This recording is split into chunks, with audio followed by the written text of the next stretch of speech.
Hello बच्चा party, welcome back to my channel first step to study. कैसे हैं आप सब? उम्मीद है आप सब अच्छे होंगे, अपना ख्याल रख रहे होंगे और अच्छे से पढ़ाई कर रहे होंगे। हमारी पढ़ाई भी हम शुरू करते हैं। हमारा जो आज का टॉपिक है बच्चों, वो है निबंध लेखन। इन्हें हम इंग्लिश में एसे राइटिंग कहते हैं। निबंध का अर्थ जो है वो क्या है? सही ढंग से बंधी हुई रचना। निबंध क्या होता है? यानी सीमित शब्दों में स्वाभाविक एवं क्रमबद्ध रूप से किसी विषय का वर्णन निबंध कहलाता है। निबंध लेखन एक कला है। निबंध शब्द दो शब्दों से मिलकर बना है, नि तथा बंध। इसका अर्थ होता है पूर्ण रूप से बंधा हुआ। और परिभाषा क्या बनती है? किसी विषय पर भावों और विचारों की एक बंधी हुई रचना। ये हमारी हुई परिभाषा। अब हम देखेंगे कि निबंध के प्रकार कितने होते हैं, उसके कितने टाइप्स हैं, किस किस तरह से हम उसको लिख सकते हैं। निबंध जो होते हैं बच्चों, वो हमारे 4 प्रकार के होते हैं। कितने हैं? 4 प्रकार के। कौन कौन से? वर्णनात्मक निबंध, विवरणात्मक निबंध, भावात्मक निबंध और विचारात्मक निबंध। वर्णनात्मक निबंध कैसे होते हैं? इन निबंधों में किसी त्योहार या मेले आदि का वर्णन होता है। अब त्योहार और मेले कौन से होते हैं? जैसे होली, दशहरा, दिवाली आदि जो त्योहार होते हैं उन पर बनाए जाने वाले निबंध। विवरणात्मक कौन से होते हैं? इन निबंधों में किसी स्थान या स्मारक आदि का विवरण दिया जाता है, जैसे ताजमहल, स्वर्ण मंदिर, लाल किला आदि। ये जो बड़े बड़े अपने स्मारक वगैरह जो भी हैं उन पर बनाए गए निबंध जो है, उनके बारे में जो लिखा जाता है, उनके बारे में जो जानकारी दी जाती है, संपूर्ण जानकारी जो होती है उनका विवरण दिया जाता है। उन पर बनाए गए निबंध क्या? विवरणात्मक निबंध जो है वो कहलाते हैं। और तीसरा हमारा है भावात्मक निबंध। भावात्मक निबंध क्या होते हैं बच्चों? भावात्मक निबंध होते हैं जो निबंध भावों की प्रधानता होती है। इन निबंध में क्या होता है? भावों की प्रधानता मीन्स उनमें फीलिंग्स होती है। और फीलिंग्स किसकी के लिए होती है? हमारे कोई अपनों के लिए। जैसे निबंधों में परोपकार, वर्षा ऋतु, सत्संगति, प्यारे दादाजी अथवा मेरी माता जी, यानी कि वर्षा ऋतु मीन्स बोले तो रेनी सीजन। आपकी वो पसंद भी हो सकती है ना भाई, आपको रेनी सीजन पसंद है, किसी को गर्मी का सीजन पसंद है, किसी को सर्दी का सीजन पसंद है। तो उसी के हिसाब से अपनी उस पर निबंध लिखना, उसके बारे में बातें लिखना, उस पर निबंध लिखना, उसमें ऐसे लिखना, उसको क्या वो कौन सा अपना निबंध कहेंगे? भावात्मक निबंध। और विचारात्मक निबंध किसे कहते हैं? वो कौन सा निबंध होता है? इस प्रकार के निबंधों में किसी विषय पर अपने विचार प्रकट किए जाते हैं, जैसे पर्यावरण पर, इंटरनेट का महत्व पर, खेल कूद का महत्व आदि। इन पर विचार अपना प्रकट करना यानी अपने सोच को बताना, उसे विचारात्मक निबंध जो है वो कहते हैं। और निबंध के विषय में जो नेक्स्ट क्वेश्चन हमारा बनता है बच्चों, वो है निबंध के अंग, यानी निबंध के प्रकार कौन से हैं, उसमें कौन कौन से पार्ट्स जो हैं वो यूज़ किए जाते हैं, कैसे? जैसे उसमें एक भी भूमिका होती है, विषय विस्तार होता है, उपसंहार होता है। भूमिका का क्या मतलब होता है बच्चों? यह जो है निबंध का पहला अंग होता है। ये भूमिका जो है हमारी भूमिका का निबंध का जो है वो पहला अंग होता है। इसे प्रस्तावना भी कहते हैं। भूमिका में विषय को 4 या 5 वाक्यों में समझाया जाता है। वैसे भूमिका का अर्थ क्या हुआ बच्चों? कि जैसे हम किसी के बारे में इंट्रोडक्शन देते हैं कि हम किस विषय के बारे में लिख रहे हैं, उसके बारे में जानकारी देते हैं। उसमें 4-5 शब्द जब हम लिखते हैं, वाक्य जब हम लिखते हैं, तो उसको इंट्रोडक्शन देने को हम भूमिका कहते हैं। नेक्स्ट, विषय विस्तार। ओके। नेक्स्ट है विषय विस्तार। निबंध का ये दूसरा भाग होता है। क्या है? दूसरा भाग या अंग होता है। इसमें विषय से संबंधित भिन्न भिन्न बिंदुओं पर अलग अलग अनुच्छेदों में विस्तार से लिखा जाता है। यानी कि इसमें अलग अलग जो निबंध हम लिखते हैं, जैसे पीछे हमने बताया होली पर या किसी बड़े जगह पर, लाइक लाल किला, ये बड़ी बड़ी उस पर, जैसे लाल किला, ताजमहल और स्वर्ण मंदिर वगैरह, जो भी होली दिवाली कोई त्यौहार वगैरह जो भी जिस पर भी लिखा जा रहा उसके बारे में संपूर्ण जानकारी, उसके विषय में संपूर्ण जानकारी देना, वो उनके बारे में अलग अलग अनुच्छेदों के बारे में विस्तार से जानकारी, विस्तार से लिखना, उसको उसका विषय विस्तार बोलते हैं। उसको क्या बोलते हैं? यानी कि उसको पूरा विस्तार से बताना होता है। और नेक्स्ट यानी थर्ड वन है उपसंहार। यह निबंध का तीसरा भाग व अंतिम भाग है। इस भाग में निबंध में बताई गई सारी बातों का निष्कर्ष लिखा जाता है। यानी कि जो सारा, जो हम निबंध के बारे में, जिस निबंध के बारे में लिख रहे हैं, उसका सार जो है वो इसमें, जो उपसंहार है हमारा, यानी एपिलॉग, हम इसे इंग्लिश में क्या कहते हैं? एपिलॉग। उसमें हम सारा जो सार है, उस निष्कर्ष जो है वो हम इसमें लिखते हैं। और नेक्स्ट प्रश्न जो है हमारा निबंध लिखते समय बनता है कि निबंध लिखते समय हमें किन किन बातों का ध्यान जो है वो रखना चाहिए। वो कौन कौन सी बातें हैं जिनको हमें अमल में लाना चाहिए या अमल में रखना चाहिए जब हम कोई भी निबंध लिख रहे हों। कौन कौन सी हैं वो बातें? जिस विषय पर निबंध लिखना है उसके संबंध में पूर्ण जानकारी इकट्ठी कर लेनी चाहिए।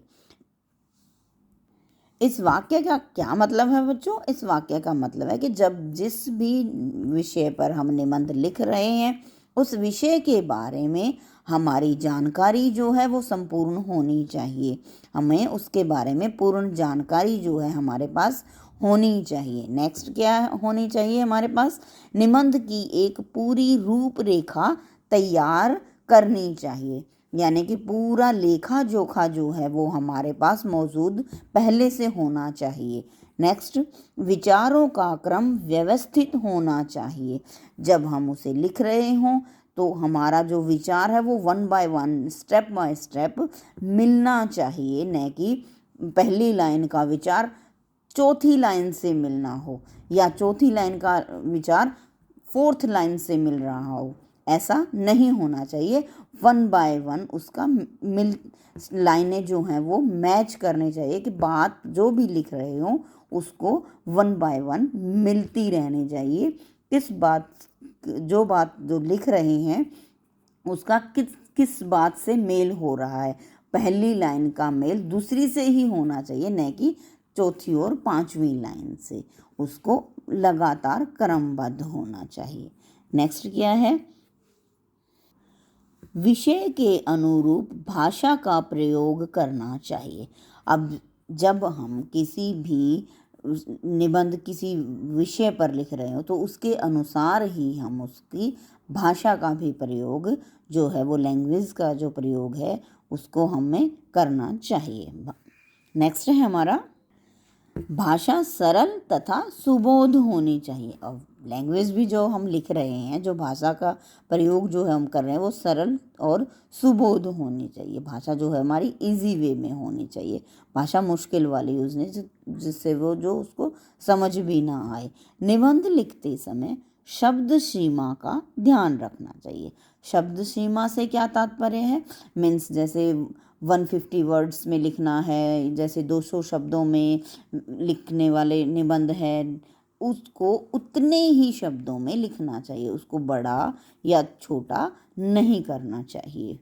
नेक्स्ट है,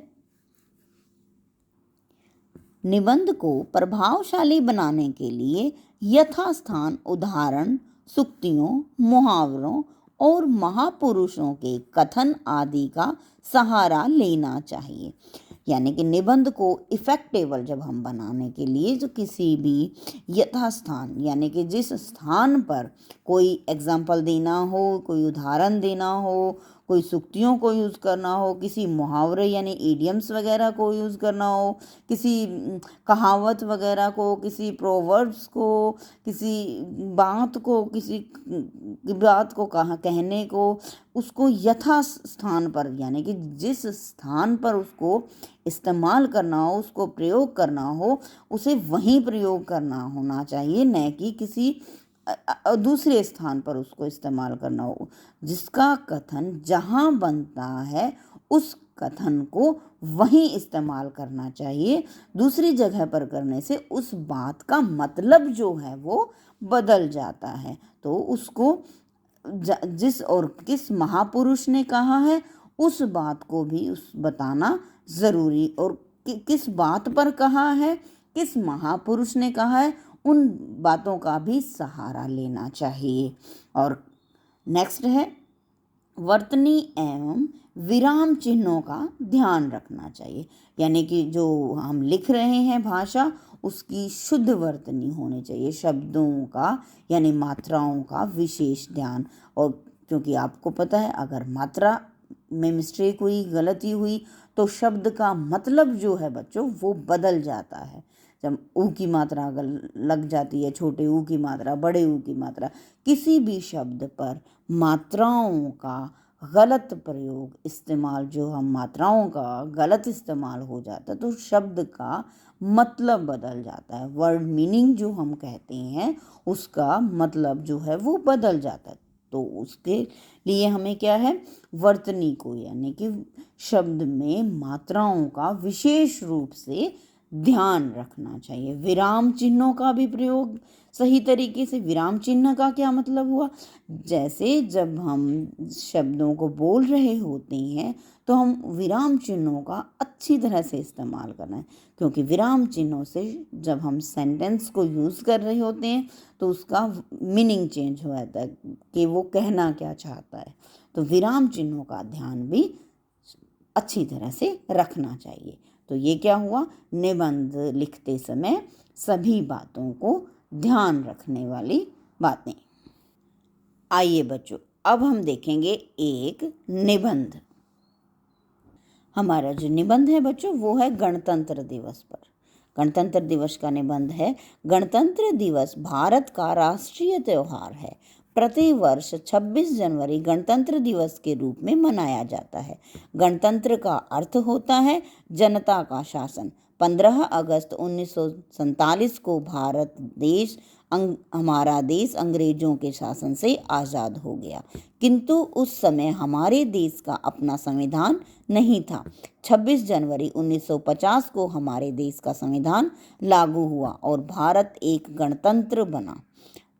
तब से इस देश को गणतंत्र दिवस के रूप में मनाया जाता है। गणतंत्र दिवस के मौके पर देश की राजधानी में राष्ट्रपति द्वारा ध्वजारोहण किया जाता है, जिसे देखने बड़ी संख्या में लोग एकत्र होते हैं। देश की तीनों सेनाएं, थल सेना, वायुसेना व नौसेना इस अवसर पर विजय चौक से लाल किले तक भव्य झांकी निकालते हैं। इस अवसर पर विभिन्न प्रकार के अस्त्र शस्त्र, टैंक, तोपों आदि का भी प्रदर्शन किया जाता है। इसमें देश के सांस्कृतिक व औद्योगिक विकास की झलक प्रस्तुत की जाती है। देश के सभी विद्यालयों, महाविद्यालयों में नृत्य, नाटक, भाषण प्रतियोगिताएं और सांस्कृतिक कार्यक्रमों का आयोजन किया जाता है। देश के सभी सरकारी भवनों पर प्रकाश किया जाता है। देश के सभी राज्यों में इसी प्रकार की परेड का आयोजन होता है। जगह जगह राष्ट्रीय ध्वज फहराया जाता है, मिठाइयाँ वितरित की जाती हैं, देशवासी मिलकर खुशियाँ मनाते हैं। गणतंत्र दिवस हमें देश के प्रति अपने कर्तव्यों को याद दिलाता है। इस दिन हमें देश की एकता और अखंडता को बनाए रखने की प्रतिज्ञा करनी चाहिए।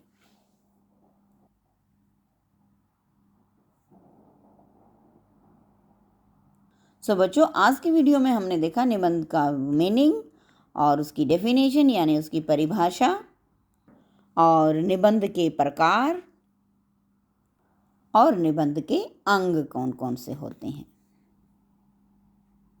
और जब हम एक ऐसे लिखते हैं, एक निबंध लिखते हैं, तो निबंध को लिखते समय हमें किन किन बातों का ध्यान रखना चाहिए।